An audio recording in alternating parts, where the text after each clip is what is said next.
So I just want to briefly touch on three of these books that we want to be thinking about towards the end of the semester. One of them you will probably have read already. I know the first class that I'm preparing this for, we read this at the beginning. These are the books. Now, first of all, there are three different categories of books in the Greek Old Testament. There are additions to Hebrew books. So, for instance, we have a number of additions to Daniel. We have additions to the book of Esther. We have some supplements to the book of Jeremiah.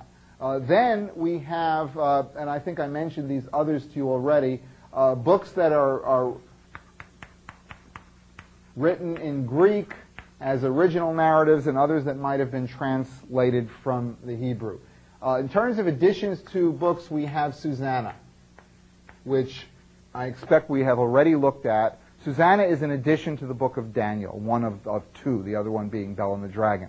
The account of Susanna is an account of a wealthy, pious, well-respected woman who was accused of sexual immorality with two witnesses, and it's the story of her court case and how God uses the young man Daniel to vindicate her. And we've looked at that one already. Two subsequent ones, we'll be looking at these in class, are, now this book that's a man's name, but part of the book is especially concerned with a woman. It parallels in some ways, and I made reference to it already in relationship to the story of Judah and Tamar in Genesis 38. But this is the story, the part that we're going to focus on, is the story of a beautiful young Jewish woman who, during the time of the Assyrian invasion, although it's written way later than that, every time she goes to bed with her new husband on their wedding night, the husband immediately dies. And she has 7 men in succession, each of whom marries her and dies on the wedding night, the marriage bed not having been consummated. And the explanation that's given is that there's a demon who's madly in love with this woman and cannot bear to have any man touch her, so the moment the man endeavors to touch her, the demon immediately kills the man. So this is one of the problems that the story of Tobit intends to solve.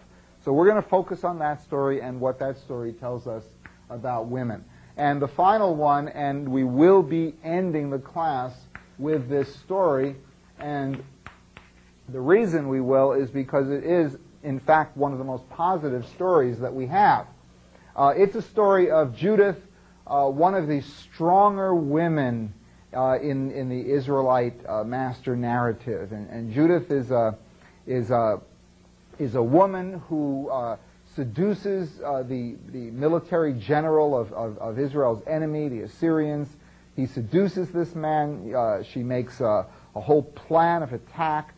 She comes into his room and she cuts his head off and carries it out in a bag.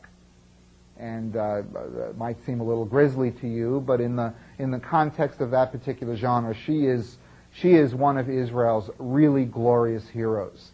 So we will be reading portions, we will be reflecting on portions of these three books in the light of the way the Israelite nation has been transformed by two important facts. The first one, that an overwhelming majority of its population is no longer living inside the borders of Palestine. So there are enormous pressures on an exilic Israelite community to maintain their identity.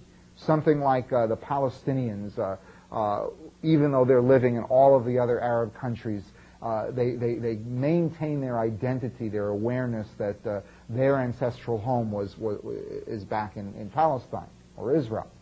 Anyway, in a similar way, we have all of these exiles. They're called the diaspora.